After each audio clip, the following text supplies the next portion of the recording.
They're enslaved by that dude, by his aura, his code of personality, and some of the things that he taught them. You know. And read the next verse too. Yeah. Back again, it says, "For of this sort are they which creep into houses and lead captive silly women laden with sins, Silly ass women. Go ahead. led away with diverse lust." Led away with their diverse lust, because we know women are the weaker vessel, so they succumb to the flesh way easier. Yeah. That's why it's that much more easier to manipulate and beguile a woman. Tell her the sweet shit she want to hear, and she's all ears. And she gonna follow you. Say the right stuff, you got her, man. And let me say this. She'll whore herself out to you and all that.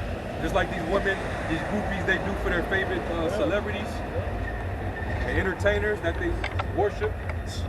They'll go all out, man. Become temple prostitutes for them.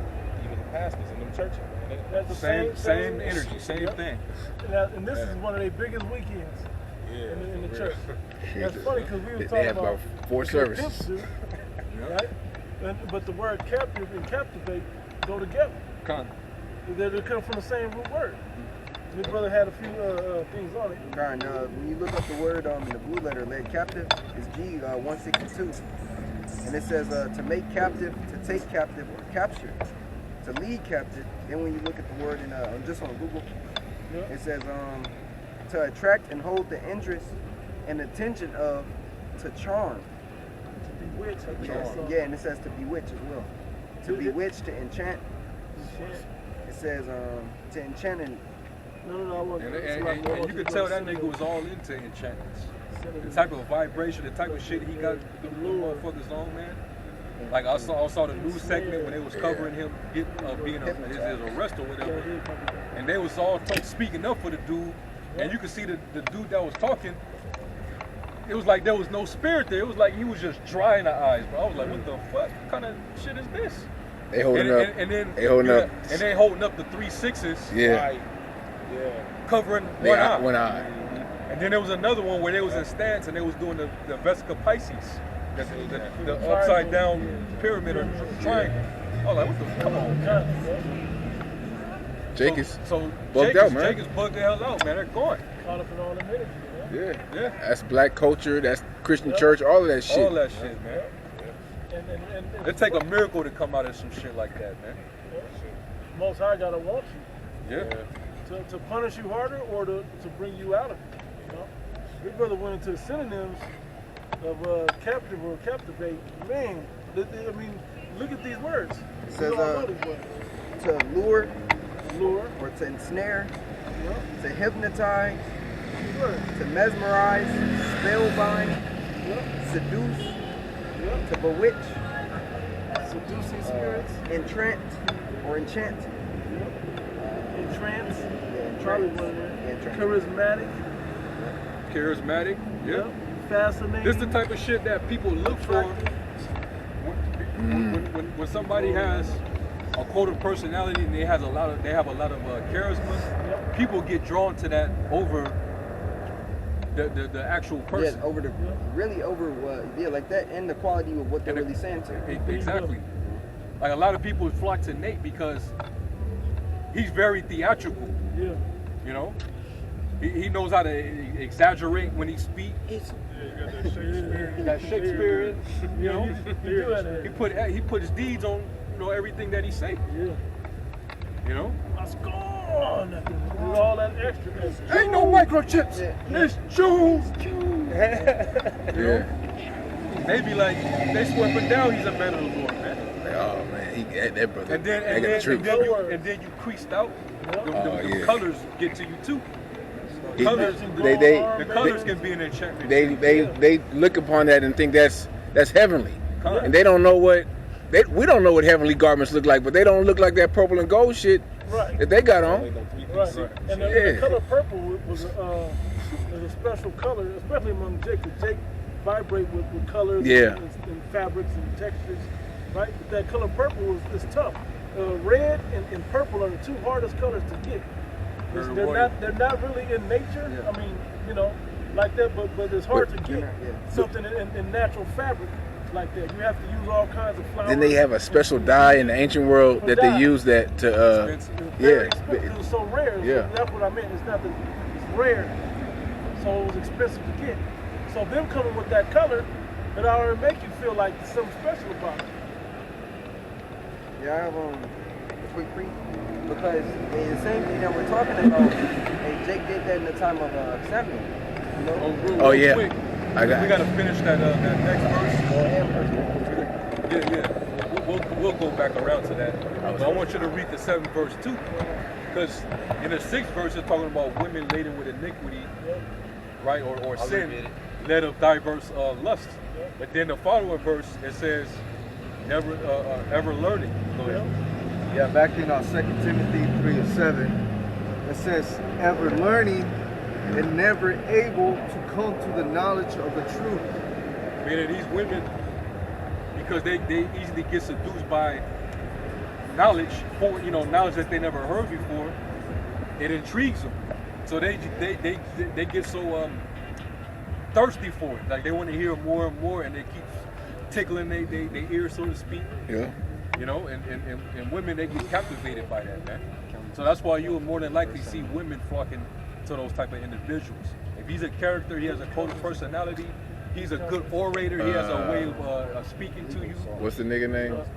Polite. Polite. Same That thing. ugly duckling nigga, Daffy Duck looking, with the Bill shot, shot off. with the beak shot off. That dude. But he got all the hoes. Yeah. You know, all that money and all these hoes, all these wives and shit, man. You know, but he can scam, he can make up some shit on the fly, shit that don't make sense. Use big words, but he has such a big following though. You know, but that goes back to show you how Eve is very gullible. That's part of their nature, man. But she was captivated by the charm of the serpent. Same way. All right. So read that in verse 7. It says, ever learning and never able to come to the knowledge of the truth. Come on. And when you read it in the NLT, it says, such women are forever following new teachings, but they're never able to understand the truth. You know? So we're not surprised when we see a gang of women following that type of organization and throwing themselves at the guy that's at the head of the thing, like David Koresh. He would take 12-year-old girls and go in unto them. He would take men's wives and pretty much he claimed that he was the Messiah.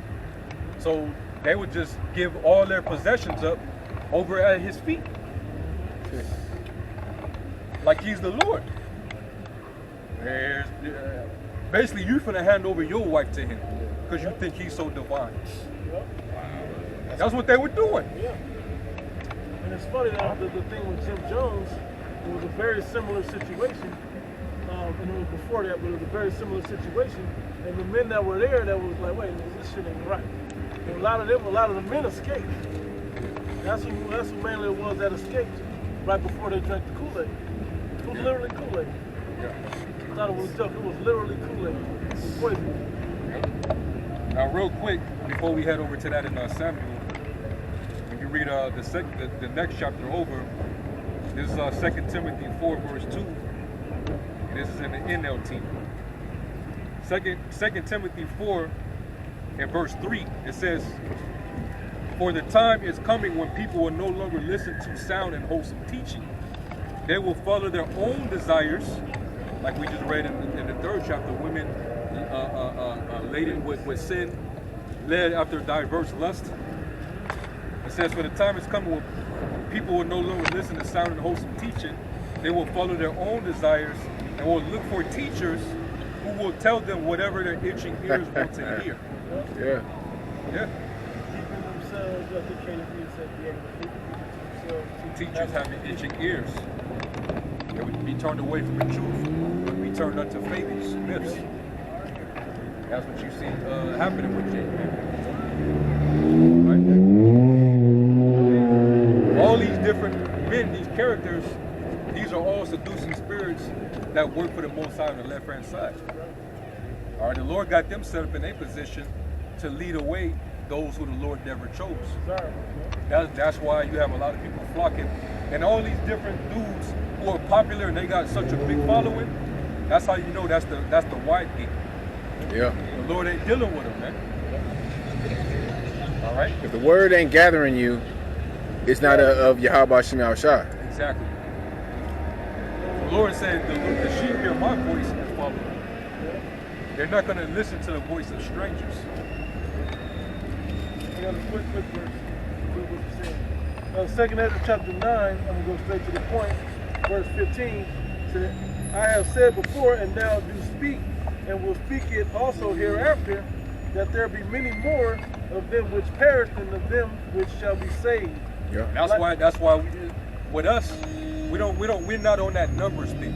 But we gotta wake up all Israelites. We're trying to have the biggest congregation with the most members.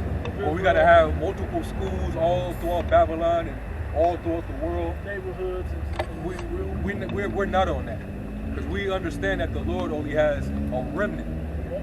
He's only dealing with an elect and elite crop of the cluster. And we understand the power of the Lord, because just as it's, 6 brothers out here, it could be 6,000 next week. Because the power of the Lord could just start waking Jake up quickly. So the Lord is gonna, we doing the lifting, but the Lord is really doing the heavy lifting, because He's gonna open their eyes to see this truth. Yeah. He's the only one that can really open your eyes to see and understand. Whoever converts, the Lord appointed him to convert. But if you're not one of those men, you're gonna remain blinded. All right, your heart is gonna, your eyes are gonna be covered, your ears that you won't be able to see nor hear, man. So you can get what you was gonna get. Like this is back in Samuel. I had a word coming. The precept came from the book of Isaiah 30 and 10, because he said basically like the flattery, smooth things, right? Yep. It's Isaiah 30 and 10. It says, "Which say to the seers, see not, and to the prophets, prophesy not unto us right things, speak unto us smooth things, prophesy deceits." Right? And when you go into the blue letter for that word, smooth things is H2513, and it says when you go into the Hebrew Chaldees lexicon, it says smooth or slippery ways, flattering lips, right? And then when you go into the root word of that, it's H2506, and it says flattering lips. Basically, you saying what somebody wants to hear to win their mind, to win their mind over, to win their trust over. You're saying whatever it is that they want to hear. You know they want to hear it. These women being told that they're God, they want to hear that shit. So you're gonna have a bunch of women supporting your ministry or your organization or whatever cult that you're in. Women seek validation. Yeah, that's what won Eve over. Yeah. You know? Because she knew that if she ate of the knowledge of the tree of good and evil, that part where he said you will be as a god, that got her, man. I was like, oh, I'm so, yeah, for sure. That right there, good idea. You go to the base or the root word of that is H2506. It says halek.